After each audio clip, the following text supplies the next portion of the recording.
এর মুসলমান শিক্ষণীয় কথা হইল, দুইজন যখন কান্না করা শুরু করলো তখন হযরত ফাতেমা রাদিয়াল্লাহু তাআলা ডাক দিয়া কয়, আলী ও আমার স্বামী, আমার স্বামী আমার, আপনাকে এমন দুইটা কথা বলতে চাই, এমন দুইটা কথা, এমন দুইটা ওসিয়ত করে যাব, আপনি মনোযোগ দিয়া কথাটা শুনেন।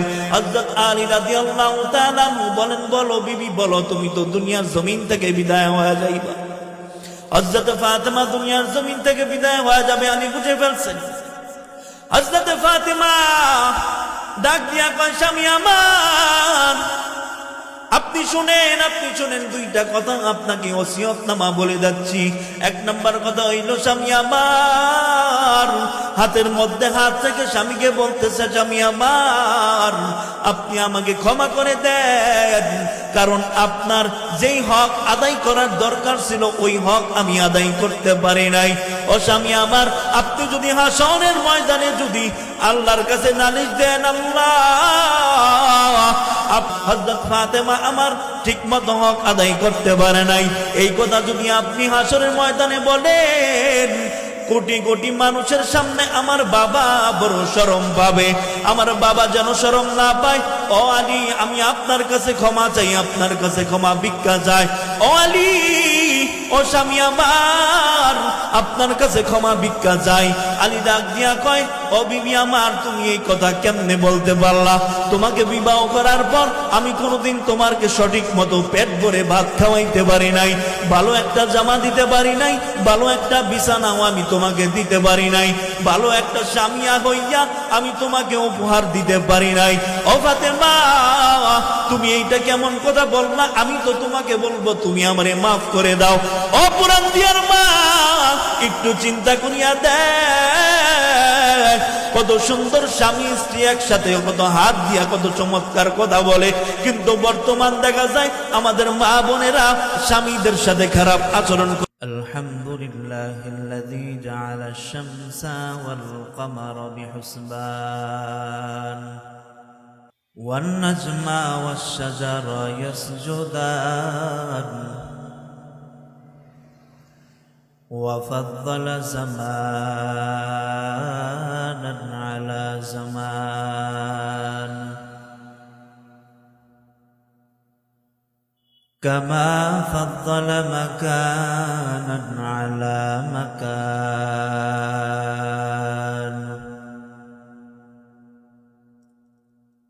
وإنسانا على إنسان.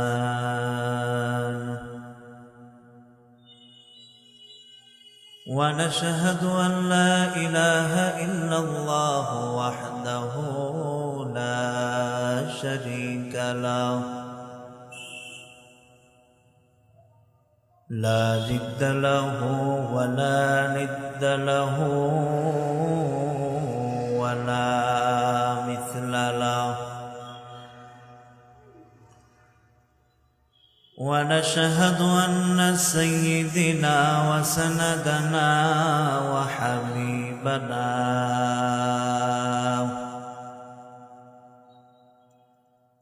وحبيب ربنا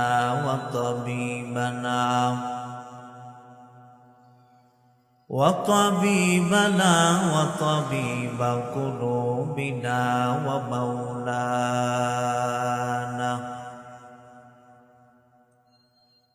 ومولانا محمدا عبده ورسوله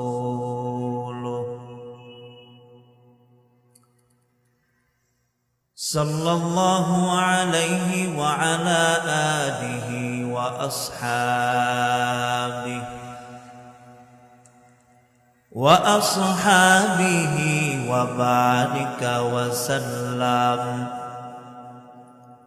وبارك وسلم تسليما كثيرا الذي أرسله الله تعالى بالحق بشيرا ونذيرا ودائعا إلى الله بإذنه وسراجا وقمرا منيرا أما بعد فأعوذ بالله من الشيطان الرجيم بسم الله الرحمن الرحيم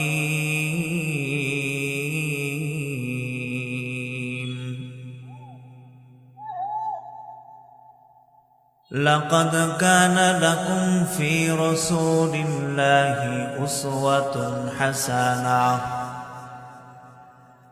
وقال رسول الله صلى الله عليه وسلم لا تقوم الساعة حتى يقال في الأرض الله الله أو كما قال عليه الصلاة والسلام إن الله وملائكته يصلون على النبي يا أيها الذين آمنوا صلوا عليه وسلموا تسليما شغل محبت درود إبراهيم قري اللهم صل على محمد وعلى آل محمد كما صليت على إبراهيم وعلى آل إبراهيم إنك حميد مجيد اللهم بارك على محمد وعلى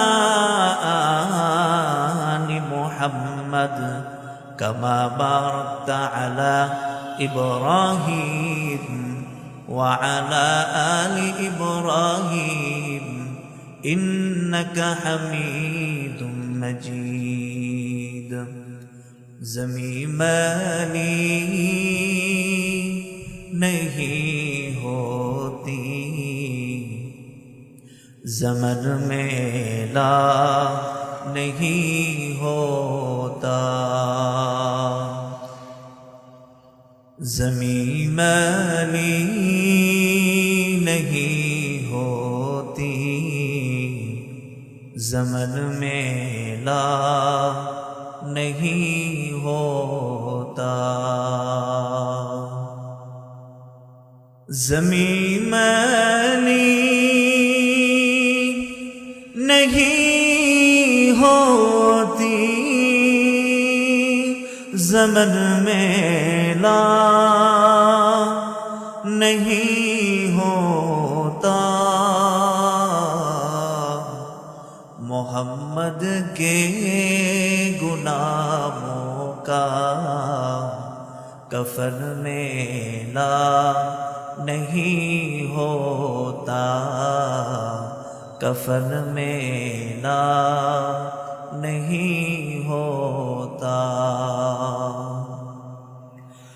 جو نام مصطفیٰ چومے نہیں دکھتی کبھی آنکھیں جو نام مصطفیٰ چومے نہیں دکھتی کبھی آنکھیں محمد کا جو ان کا پہن لے پیار جو ان کا کفن میلا نہیں ہوتا کفن میلا نہیں ہوتا بلغ العلا بکمالہ کشف الدجى بجمالہ حسنت جميع خصاله صلوا عليه وآله لا إله إلا الله لا إله إلا الله لا إله إلا الله لا إله إلا الله لا إله إلا الله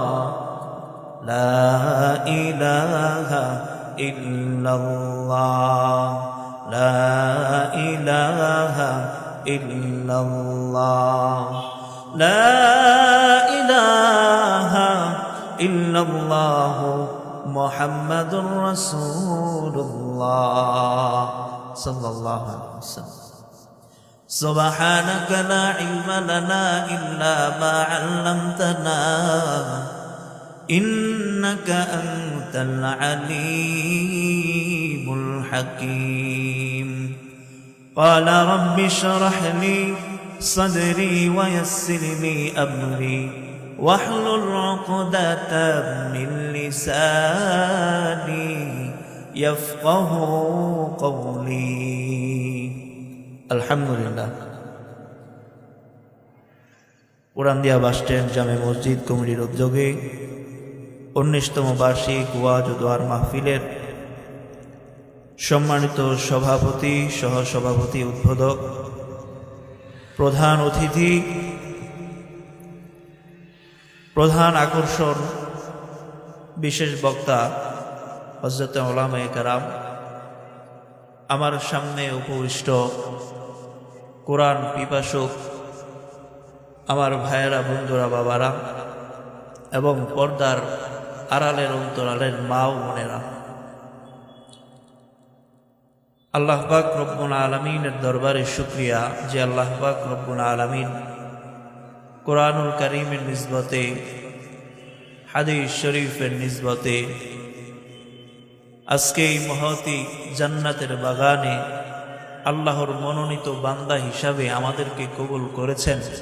এজন্য আমরা খুশি না বেজার? যদি খুশি হয়ে থাকেন, খুশির আওয়াজ সব সময় আস্তে হয় না জোরে হয়? যদি জোরে হয়ে থাকে, ওই মালিকের দরবারে শুকরিয়া আদায় করি, যেই মালিক আপনাকে আমাকে সুস্থ অবস্থায় সশরীরে জান্নাতের বাগানে কোরআনের মজলিসে আসার বসার তৌফিক দান করেছেন। এজন্য হৃদয়কে উজাড় করে দিয়ে এক বাক্যে রব্বে কারিমের শুকরিয়া আদায় করি, বলি আলহামদুলিল্লাহ। আপনারা ভালো আছেন? আলহামদুলিল্লাহ। আল্লাহ পাক আমাকেও ভালো রেখেছেন। আল্লাহ পাক রব্বুল আলামিনের শুকরিয়া আদায় করা এটাও বড় ভাগ্যের একটা ব্যাপার। কারণ আল্লাহ পাক রব্বুল আলামিন আপনাকে আমাকে যদি মানুষ নামক জীব না বানাইয়া আমাদেরকে যদি কুকুর বানাইতো, আমরা কি আল্লাহকে কিছু বলতে পারতাম? পারতাম না। আল্লাহ পাক রব্বুল আলামিন আমাদেরকে সৃষ্টির শ্রেষ্ঠ জীব, আশরাফুল মাখলুকাত হিসাবে আমাদেরকে আল্লাহ আশরাফুল মাখলুকাতের উপাধি দিয়ে দুনিয়াতে পাঠাইলেন। যদি আমাদেরকে আশরাফুল মাখলুকাত না বানাইয়া সামান্য একটা প্রাণী গরু বানাইতো, আল্লাহকে কি আমরা কিছু বলতে পারতাম? পারতাম না। কিন্তু শুকরিয়ার বিষয়, আল্লাহ পাক রব্বুল আলামিন আমাদেরকে চতুষ্পর জন্তু না বানাইয়া আমাদেরকে মানুষ আশরাফুল মাখলুকাত বানাইছেন। সৃষ্টির শ্রেষ্ঠ জীব, এর উপর শ্রেষ্ঠত্ব কোনো জীবকে আল্লাহ দেয় নাই। আমাদেরকে সৃষ্টির শ্রেষ্ঠ জীব বানাইয়া দুনিয়াতে পাঠাইলেন। এজন্য আল্লাহর শুকরিয়া আদায় করা শেষ করা যাবে না। কিন্তু বড় আফসোসের বিষয় হলো, আমরা সেই সৃষ্টির শ্রেষ্ঠত্ব ভুলে যাইয়া আমাদের আচার চরিত্র ব্যবহার হয়ে গেছে কুকুরের থেকেও অধম। কথা ঠিক কিনা? বড় আফসোসের বিষয়। আল্লাহ আমাদেরকে সম্মানিত করেছেন আশরাফুল মাখলুকাত হিসেবে। সমস্ত জীবের শ্রেষ্ঠ জীব উপাধি আমাদেরকে দিয়েছেন, কিন্তু কপাল পোড়া মুসলমান আমরা আমাদের শ্রেষ্ঠত্ব ভুলে গিয়ে আমরা কুকুরের চরিত্রে চরিত্রবান হইলাম। আমাদের কাজ কর্মে বোঝা যায় আমরা দুনিয়াতে অনেক বছর বেঁচে থাকব। আমাদের ওঠা বসায় চরিত্রে বোঝা যায় আমরা পৃথিবীতে অনেক দিন যাবৎ বেঁচে থাকব। আমরা দুনিয়ার জমিন থেকে বিদায় হব না। যারা এখন দোকানপাটের মধ্যে বসে আছে, আড্ডায় লিপ্ত আছে, তারা দুনিয়ার জমিন থেকে কখনো বিদায় হবে না, তাই নাকি? তাদেরকে যেতে হবে। যারা কোরআনের মজলিসে আসলো না, তারা ক্ষতিগ্রস্ত হইল কি হইল না? হইল, অবশ্যই হইল। কিন্তু আমরা আমাদের শ্রেষ্ঠত্বকে ভুলে গিয়ে আমরা নিজেদের চরিত্রকে কুকুরের থেকেও অধম বানায় ফেলছি। আল্লাহ পাকের দরবারে শুকরিয়া আদায় করি, আল্লাহ পাক যেন আমাদেরকে আমাদের শ্রেষ্ঠত্ব যেন আমরা ধরে রাখতে পারি। আল্লাহ আমাদেরকে সেই তৌফিক দান করুক, জোরে বলেন আমিন। মোহতারাম হাজিরিন, আমি আপনাদের সম্মুখে পবিত্র কালামুল্লাহ শরীফের একখানা আয়াতের কিছু অংশ বিশেষ তেলাওয়াত করেছি। উক্ত আয়াতে আল্লাহ পাক রব্বুল আলামিন বলেন, বিসমিল্লাহির রহমানির রহিম, লাকাদ কানা লাকুম ফি রাসূলিল্লাহি উসওয়াতুন হাসানাহ। আল্লাহ পাক রব্বুল আলামিন তার বান্দাকে ডাক দিয়া কয়, লাকাদ কানা লাকুম ফি রাসূলিল্লাহি উসওয়াতুন হাসানাহ। আল্লাহ বলেন, ও বান্দা,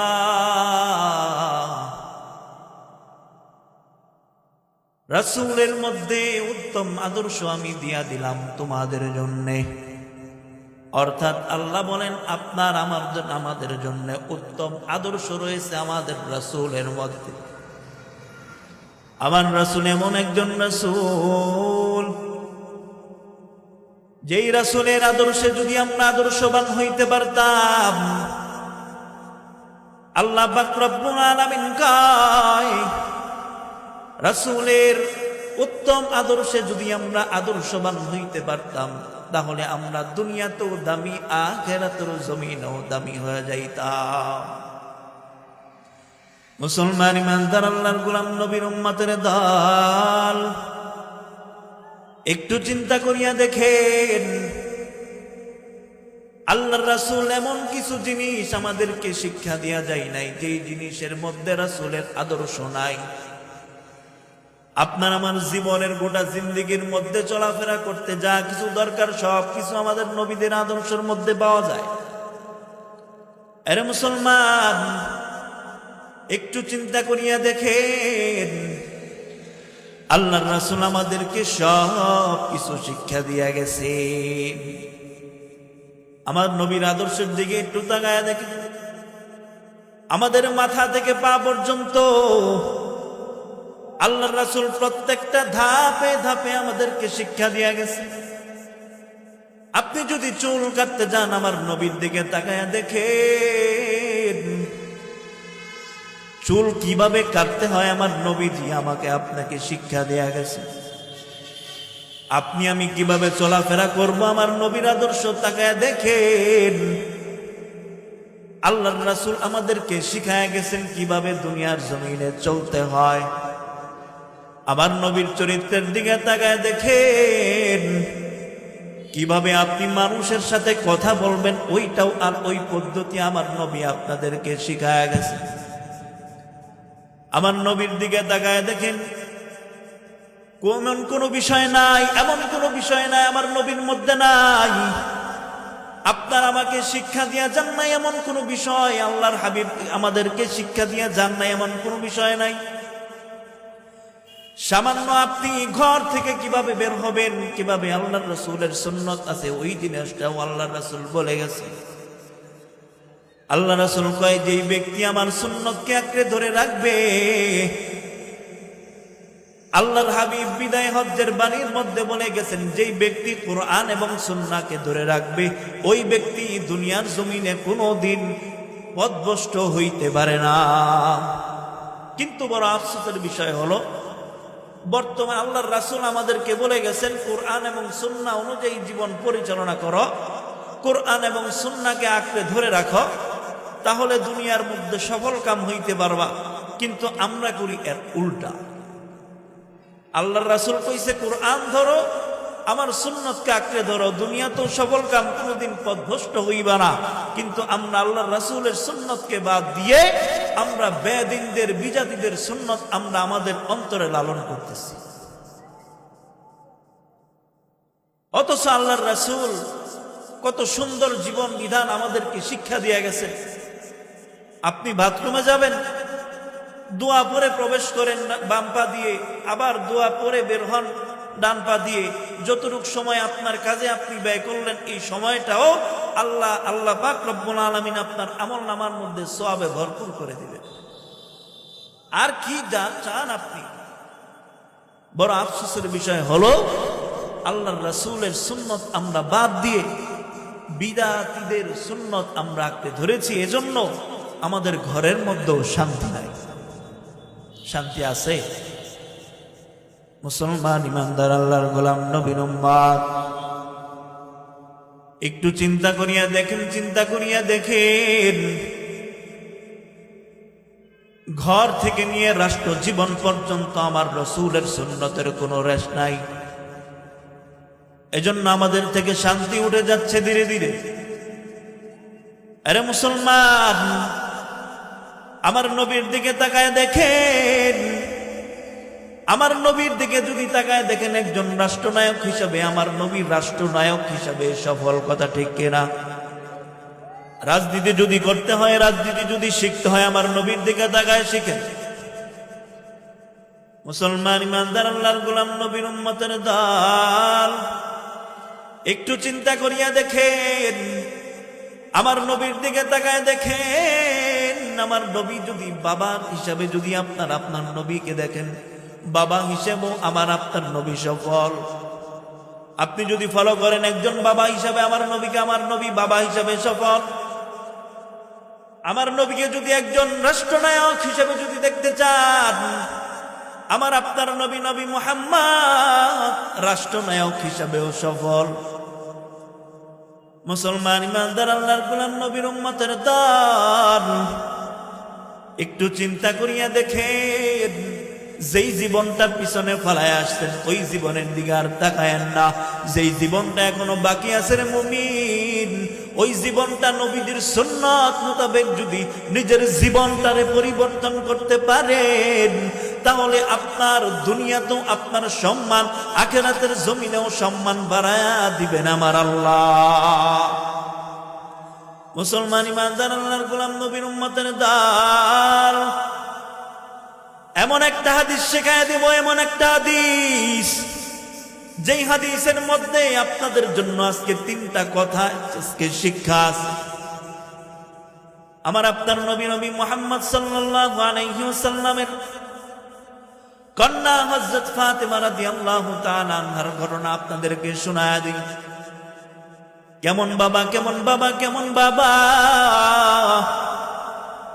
কেমন কন্যা জন্ম দিলেন, একটু শুনে জানবে মুসলমান। আপনি আমিও কেমন সন্তান জন্ম দিলাম, আমার নবী বাবা হিসেবে কেমন সন্তান জন্ম দিয়েছেন, একটু শুনে যান। হযরত ফাতেমা রাদিয়াল্লাহু তাআলা আনহা বড় অসুস্থ, বড় জ্বর, জ্বরের মধ্যে কাতরাচ্ছে, বড় দিন অসুস্থ। হযরত ফাতেমা রাদিয়াল্লাহু তাআলা আনহা মৃত্যুর পূর্বে বড় জ্বর ছিল, অসুস্থ ছিল। রমজান মাস ছিল, রমজান মাস, রোজা রাখার পূর্বে আগের দিন হযরত ফাতেমা রাদিয়াল্লাহু তাআলা আনহা স্বপ্নে যুগে দেখতেছেন তার বাবাকে। নবী মুহাম্মদ সাল্লাল্লাহু আলাইহি ওয়াসাল্লামকে স্বপ্নের জমিনের মধ্যে দেখলেন। স্বপ্নে যখন দেখলেন, দেখতেছেন বাবা যেন অন্ধকার ঘরের মধ্যে কি যেন খুঁজতেছে। ফাতেমা রাদিয়াল্লাহু তাআলা আনহা আমার আপনার নবী মুহাম্মদুর রাসূলুল্লাহ সাল্লাল্লাহু আলাইহি ওয়াসাল্লামকে ডাক দিয়ে জিজ্ঞেস করে, ও বাবা, আপনি কি তালাশ করতেছেন আমি আমাকে বলেন। তখন আপনার নবী আমার নবী রাহমাতাল লিল আলামিন নবী মুহাম্মদুর রাসূলুল্লাহ সাল্লাল্লাহু আলাইহি ওয়াসাল্লাম ফাতেমা রাদিয়াল্লাহু তাআলা আনহাকে ডাক দিয়া বলে, ও আমার কন্যা ফাতেমা, আমি তো তোমাকেই তালাশ করতেছি। ফাতেমা রাদিয়াল্লাহু তাআলা আনহা জিজ্ঞেস করলেন, কেন তালাশ করো? ও বাবা কেন তালাশ করো? বিশ্বনবী ডাক দিয়া কয়, মা আমি তোমাকে তালাশ করতেছি একটা খবর পৌঁছানোর জন্য। ফাতেমা ডাক দিয়া কয়, বাবা আমার কি খবর আমাকে একটু জানাও। হযরত রাসূল সাল্লাল্লাহু আলাইহি ওয়াসাল্লাম ডাক দিয়া কয়, ও আমার কন্যা ফাতেমা, আগামী কালকের রমজানের রোজা যে তুমি রাখবা, তুমি রমজানের রোজা রাখতে যাইয়া সেহরি তুমি তোমার স্বামী হযরতে আলী রাদিয়াল্লাহু তাআলা আনহুর সাথে করবা।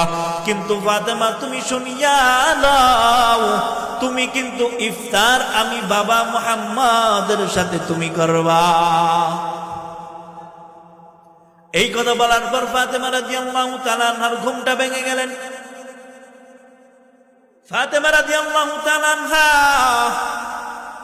তিনার ঘুম যখন ভেঙে গেল, তিনি হাউমাউ করে চিৎকার করা শুরু করলো আর মনে মনে ভাবতে লাগলো, এটা আমি কি স্বপ্নে দেখলাম।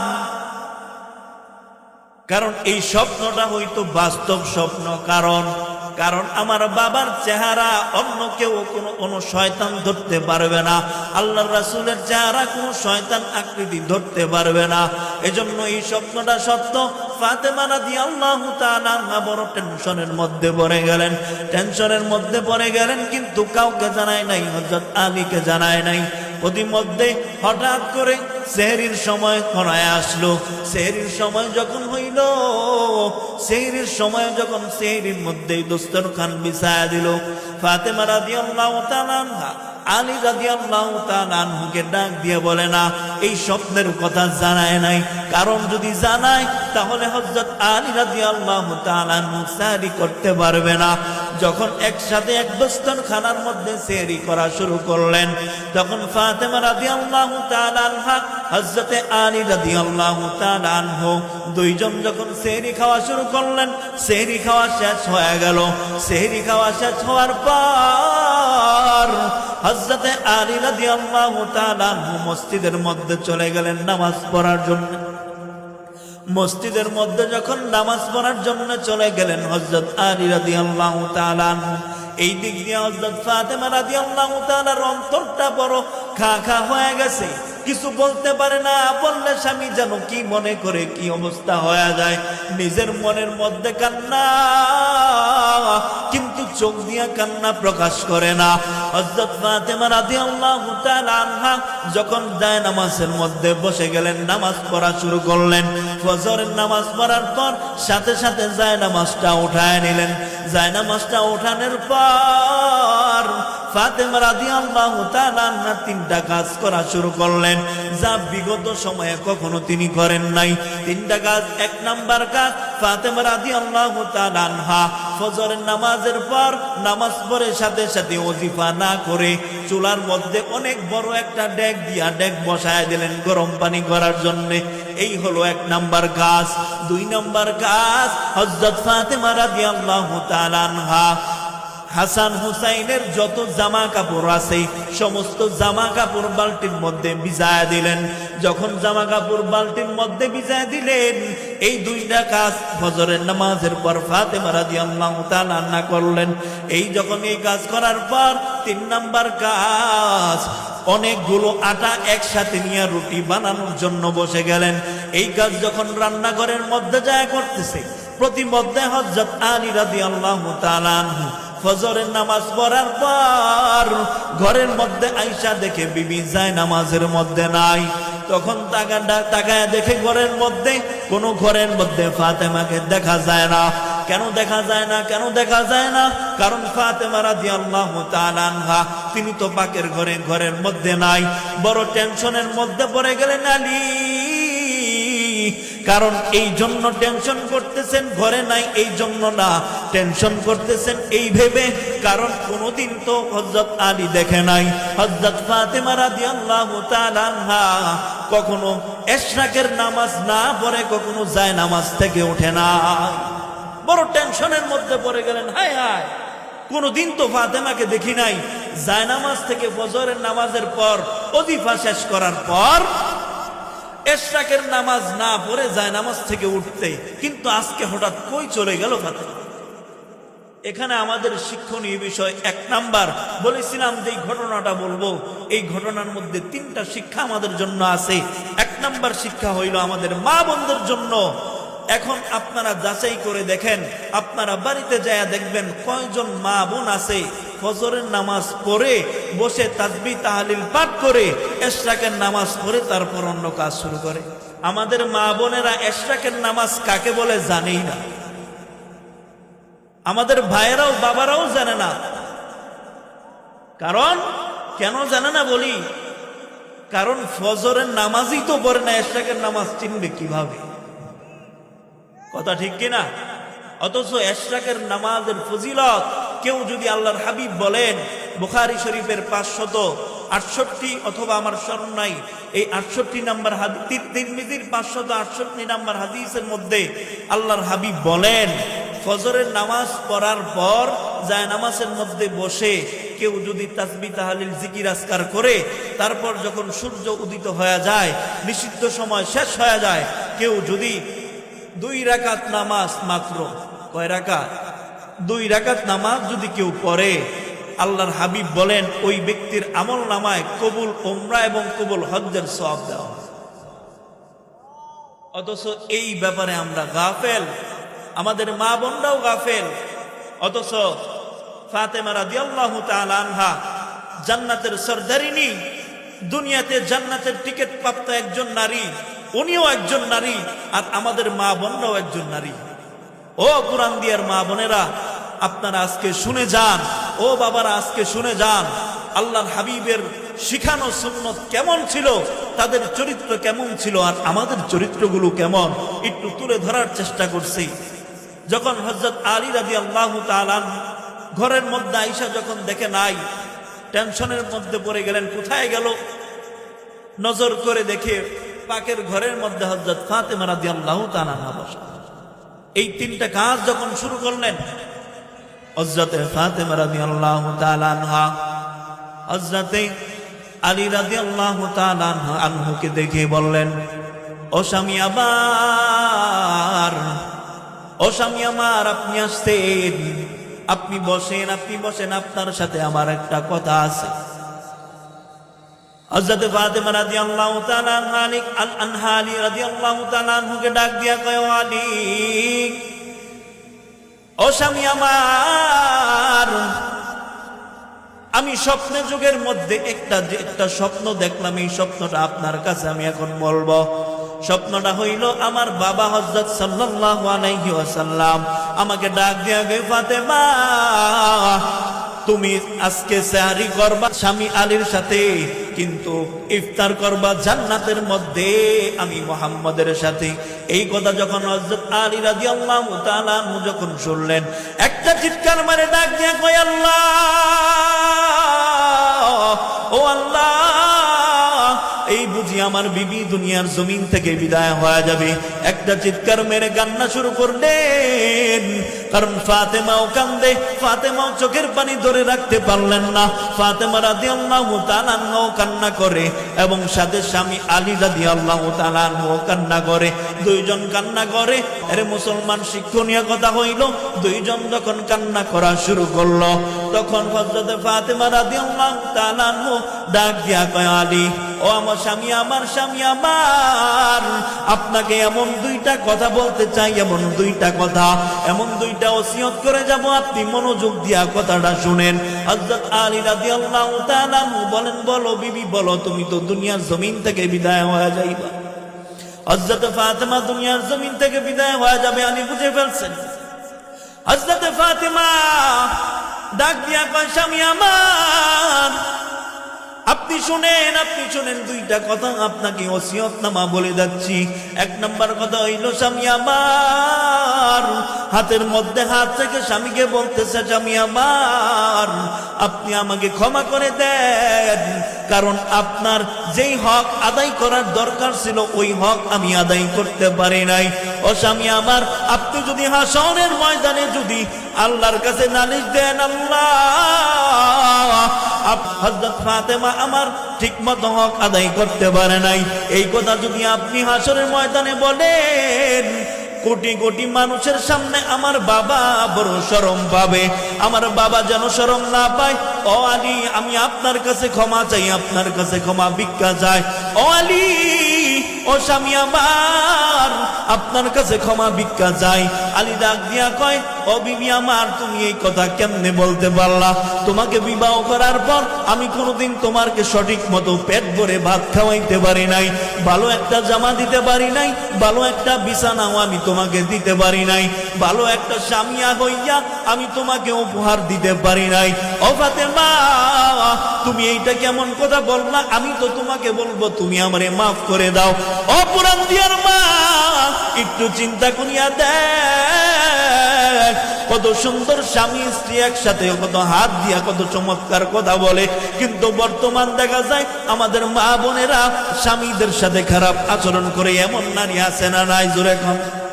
আরে মুসলমান, অনেক স্বামী আমাদের মা বোনদের সাথে খারাপ আচরণ করে, এমন লোক পুরান দিয়া অভাব নাই। আমি পুরান দিয়ার সন্তান, আপনাদেরকে একটু সবক দেওয়ার জন্য বসলাম রে ভাই, দোয়া দেওয়ার জন্য বসলাম। একটু চিন্তা করিয়া দেখেন, জান্নাতের টিকিট প্রাপ্ত হযরত আলী, জান্নাতের টিকিট প্রাপ্ত হযরত ফাতেমা, জান্নাতের টিকিট পাওয়ার পরেও তারা কখনো জাহান্নামের ভয় তারা অন্তর থেকে বিদায় করে নাই। আরে মুসলমান ইমানদার, একটু চিন্তা করে দেখেন। 2 নাম্বার আপনাদের জন্য শিক্ষা হইল, বিবিদের সাথে খারাপ আচরণ করা যাবে না। ও আমার মা বোনেরাও, পুরান দিয়ার মা, স্বামীদের সাথে কখনো খারাপ আচরণ করে যাবে না। ইল থেকে তাল হইলেই অনেক সময় হুটহাট আমরা জামাইদের সাথে খারাপ আচরণ করি। স্বামী বিবিদেরকে ডাক দেয় উমুকের জি উমুকের জি উমুকের জি বইলা গালি দিয়া ফেলে। আমাদের মা বোনেরাও স্বামীর মা বাবা দিয়ে গালি দিয়ে ফেলে। আরে মুসলমান, একটা কথা বলে যাই, আমার রাসূলের সুন্নাত যদি ঘরের মধ্যে না ঢুকাইতে পারো, তাহলে ওই ঘরের মধ্যে কোনোদিন শান্তির আশা কইরো না। মুসলমান ইমানদার, আল্লাহর গোলাম, নবীর উম্মতের দাল, একটু চিন্তা করিয়া দেখেন। তারপর হযরত ফাতেমা রাদিয়াল্লাহু তাআলা সুন্দর করে ডাক দিয়া কয়, স্বামী আমার 2 নাম্বার ওসিয়ত হইল এটাই। 2 নাম্বার ওসিয়তটা হইল, আমি যখন ইন্তেকাল করব কিছুক্ষণের মধ্যে, আপনি আমার লাশটা রাত্রের মধ্যে আপনি দাফন করে দিবেন। আলী বলে, হায় হায়, তুমি এইটা কি কথা বলো? রাত্রে কেন দাফন করব? তুমি হইল বিশ্ব নবী, দোজাহানের সরদার, দোজাহানের সরদার নবী মুহাম্মদের কন্যা। তুমি হইল জান্নাতের সরদারিনী, তুমি হইল জান্নাতের সরদারিনী হযরত ফাতেমা। তুমি হইল হযরত আলী রাদিয়াল্লাহু তাআলা আনহুর স্ত্রী। তুমি হইল হযরত হাসান হুসাইন রাদিয়াল্লাহু তাআলা আনহুর মা। তোমার কথা শোনার পর মানুষ দৌড়াইয়া চলে আসবে তোমার জানাজা দেওয়ার জন্য। হযরত ফাতেমা ডাক দিয়া কয়, স্বামী আমার আপনি এই কাজগুলো করবেন না, কারণ যখন মানুষ আসবে তখন আমার বডিটা দেখবে, তখন আমার চেহারা না দেখুক। কোনোদিন তো আপনি ছাড়া কোনো বেগানা পুরুষ আমাকে দেখতে পারে নাই।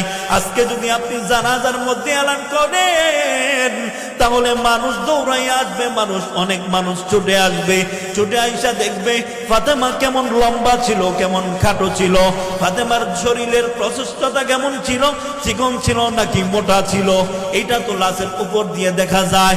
ও আলী, আপনি এই কাজ করবেন না, আপনি মানুষ জানার আগে একা একাই আপনি আমাকে দাফন করে দিবেন। এরে পুরান দিয়ার মা ও পুরান দিয়ার বাবারা, একটু চিন্তা করে দেখো, জান্নাতের টিকিট প্রাপ্ত হইয়াও কতটা সতর্ক ছিলেন পর্দার ব্যাপারে।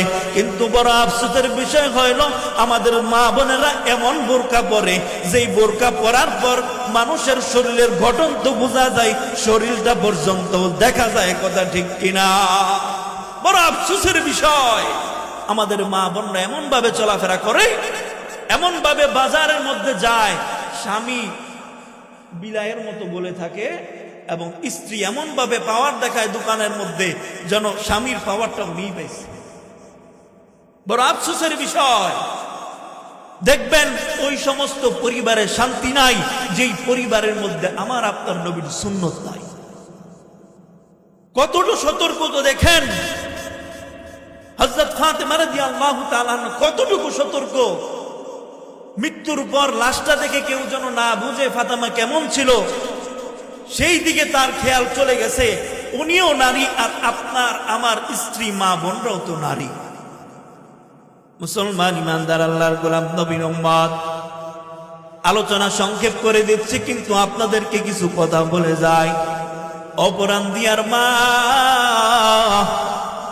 অপরাণ দিয়ার বাবারা, একটু চিন্তা করিয়া দেখো, আজকে নবীর সুন্নাত তোমার আমার মধ্যে নাই।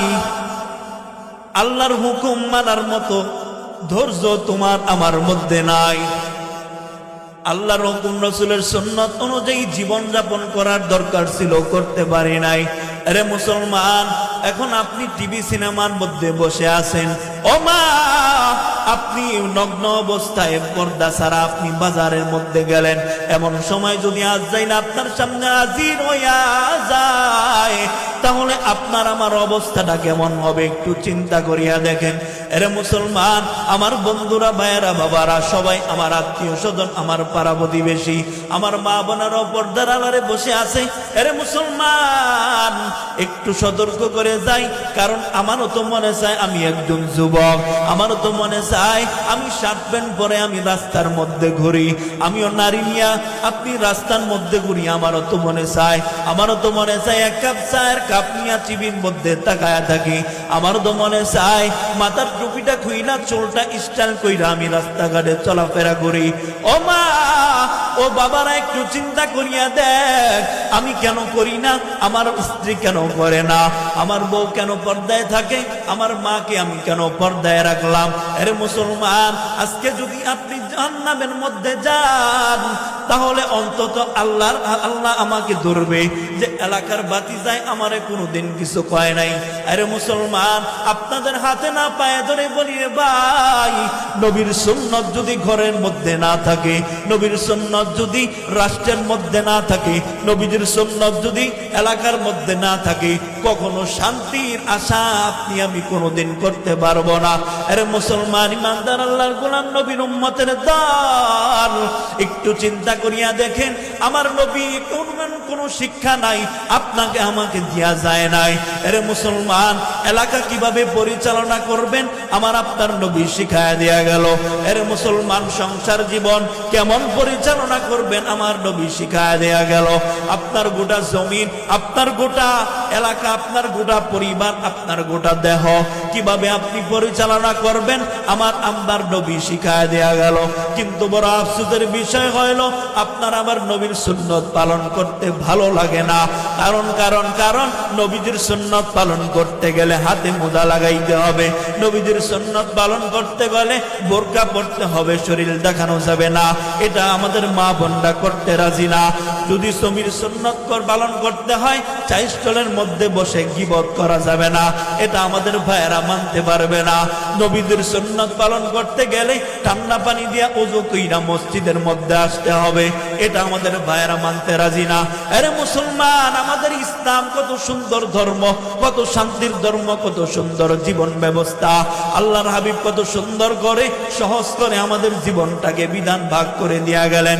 এত চমৎকার সুন্দর জীবন রেখা আপনি আমি বেদিনদের বিচাদীদের আদর্শ আমরা নিজের জীবনের সাথে ফিটিং করে নিলাম। আরে মুসলমান ইমানদার আল্লাহর গোলাম, একটু চিন্তা করিয়া দেখেন, চক্ষুটা বন্ধ করে চিন্তা করিয়া দেখেন।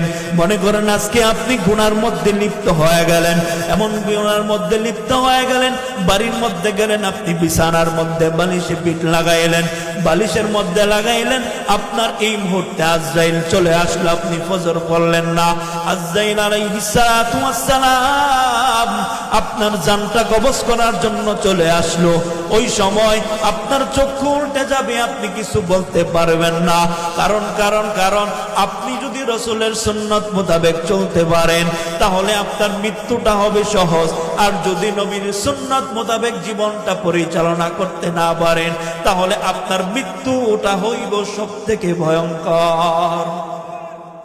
মুসলমান ইমানদার আল্লাহর গোলাম নবীর উম্মতের দল, তারপর যদি আজরাইল সামনে হাজির হয়ে যায়, কবরের জমিনের মধ্যে রাখার সাথে সাথে আপনি কি জবাব দিবেন? আপনার মধ্যে যদি সুন্নাত না থাকে, আপনার জমিনে আপনার চেহারার মধ্যে যদি নবীর সুন্নাত দাড়ি না থাকে, আপনি কি জবাব দিবেন? কবরে শোয়ার সাথে সাথে আপনাকে জিজ্ঞেস করা হবে মার রব্বুকা, তোমার রবের পরিচয় দিয়া দাও। আপনি বলবেন আমার রবকে আমি চিনি না, কারণ রবের হুকুম আমরা মানতে পারি নাই। রব হুকুম করছে 5 ওয়াক্ত নামাজ মসজিদে জামাতের সহিত পড়ো, কিন্তু আপনি আমি নামাজ পড়তে পারি নাই। শীতের রাত্র কনকনে শীত, ল্যাব দিয়া আরাম পাইয়া আমরা ঘুম দিলাম। আল্লাহ যে আপনাকে আমাকে ফজরের নামাজ আপনার উপর ফরজ করে দিল, ওই ফজরের নামাজ পড়ার মতো ক্ষমতা আপনার আমার হয় নাই। আপনি আল্লাহকে এই কথা প্রশ্ন করলে আপনি কিভাবে চিনবেন? দুনিয়ার একটা উদাহরণ দিয়ে আপনাদেরকে বুঝায় দিই। এখন যদি মনে করেন আমি আপনাদের কৃতি সন্তান, এখন যদি আপনারা আমাকে না চিনতেন, অন্য এলাকার মানুষকে যদি জিজ্ঞেস করেন, ও ভাই এই যে বয়ান করতেছে এই লোকটাকে, কারণ ওই লোক তো জানে না। আপনি জানেন বিদায় বলতে পারবেন এটা আমার এলাকার সন্তান, আপনি জানেন দেখে বলতে পারবেন এটা এই মসজিদের ইমাম, এটা আমার ছেলে, এটা আমার ভাতিজা। আপনার পরিচয় আপনি দিতে পারবেন, কারণ আপনি আমাকে চিনেন। একটা বাইরের মানুষ যদি আমাকে ডাক দিয়া কয় এই লোকটাকে, কারণ ওই লোকটা বলতে পারবে না, কারণ চিনে না। তদরূপ আল্লাহ কবরের মধ্যে যখন ফেরেশতারা প্রশ্ন করে বসবে, ও ভাই, ও বান্দা, তুমি তোমার রবকে তুমি বলো, তখন আপনি যদি আল্লাহর কাজ করে থাকেন বলতে পারবেন রব্বি আল্লাহ, এটা আমার রব, এটা আমার রব, আমার রব আল্লাহ। যদি আল্লাহর হুকুম পালন করতে না পারো তাহলে কোনোদিন বলতে পারবেন না আল্লাহ আমার রব। 2 নম্বর প্রশ্ন করবে, তোমার দিন কি, তোমার ধর্ম কি? যদি আপনি আমি আমার ধর্মকে যদি সম্মান দিতে পারি, ইসলাম ধর্মকে যদি আমি সত্যতা মানতে পারি, ইসলাম ধর্মের মধ্যে যা আদেশ করছে তা যদি আমি মানতে পারি, যা নিষেধ করছে তা যদি আমরা বর্জন করতে পারি, তাহলে আপনি আমি বলতে পারবো আমার ধর্ম ইসলাম। আর যদি আপনি আমি ধর্মকে যদি অবমাননা করে চলি, ইসলামের কাজগুলো আমরা না মানতে পারি, তাহলে আপনার আমার জবান থেকে তখন ইসলাম বের হবে না। ভাবতে পারেন ও মুসলমান, ভাবতে পারেন এখন তো আমরা জানি আমার ধর্ম মুসলমান, আমরা মুসলমান, আমার ধর্ম ইসলাম, আমার রব আল্লাহ। কবরের মধ্যে যাওয়ার সাথে সাথে আপনার মেমোরিটা নষ্ট হয়ে যাবে, আপনি কিছু চিনবেন না। যদি মুমিন বান্দা হইতে পারেন তাহলে চিনবেন, আর যদি মুমিন বান্দা হইতে না পারেন তাহলে আপনার জবান থেকে আল্লাহ বের হবে না। এরে মুসলমান ইমানদার আল্লাহর গোলাম নবীর উম্মতের দল, একটু চিন্তা করিয়া দেখেন। 3 নম্বর প্রশ্ন করা হবে, আপনার নবীকে, আপনার নবীকে।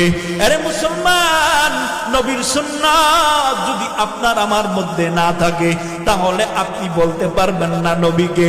নবীর চেহারা সামনে তাকায়া সামনে দাঁড় করায়া দিবে নবীর চেহারা মুবারক, ইনিকে, ইনিকে। আপনি আমি তখনই বলতে পারবো যখন মুখ মুষ্টি আপনার আমার চাপার মধ্যে দাঁড়িয়ে থাকবে, যখন আপনি আমি নবীদের সুন্নাত মোতাবেক নিজের পরিবার চালাইতে পারবো, নিজের এলাকা চালাইতে পারবো, নিজের রাষ্ট্র আমি আপনি চালাইতে পারবো। নিজের জীবন বৃত্তান্ত যদি আমার রাসূলের সুন্নাত অনুযায়ী যদি সাজাইতে পারে, তাহলে আপনার আমার রাসূলের কথা আপনি আমি বলতে পারবো এটা আমার নবী। আর যদি না পারেন তাহলে আপনার আমার জবান দিয়ে কখনো বের হবে না এটা আমার নবী। মুসলমান ইমানদার আল্লাহর গোলাম নবীর উম্মতের দল, আমার আল্লাহ এমন একজন আল্লাহ, যেই আল্লাহ আপনাকে আমাকে কত নেয়ামত দান করলো। আল্লাহর হুকুম পালন করেন না, নবীর হুকুম পালন করেন না, তারপরেও আপনাকে আমাকে কখনো তার নেয়ামত থেকে বঞ্চিত করছেনি। কোনোদিন আপনার শ্বাস বন্ধ করে দিছেনি, কোনোদিন আপনার নিঃশ্বাস বন্ধ করে দিছেনি, কোনোদিন বিদ্যুৎ বিলের মতো আপনার ঘরের মধ্যে কোনো কাগজ পাঠাইছেনি। আরে মুসলমান, চিন্তা করে দেখেন, আপনার আমার রব কত চমৎকার একজন মালিক। কেমন মালিকের কাছে না চাইলো, মালিকের কাজ না করলো, মালিক আপনাকে আমাকে কখনো নৈরাশ করে নাই, নিয়ামত থেকে বঞ্চিত করে নাই। এমন আল্লাহ, এমন মালিকের ইবাদত না কইরা শয়তানের ইবাদত করো, এমন মালিকের ইবাদত না কইরা মানুষের ইবাদতের মধ্যে লিপ্ত হয়ে যাও।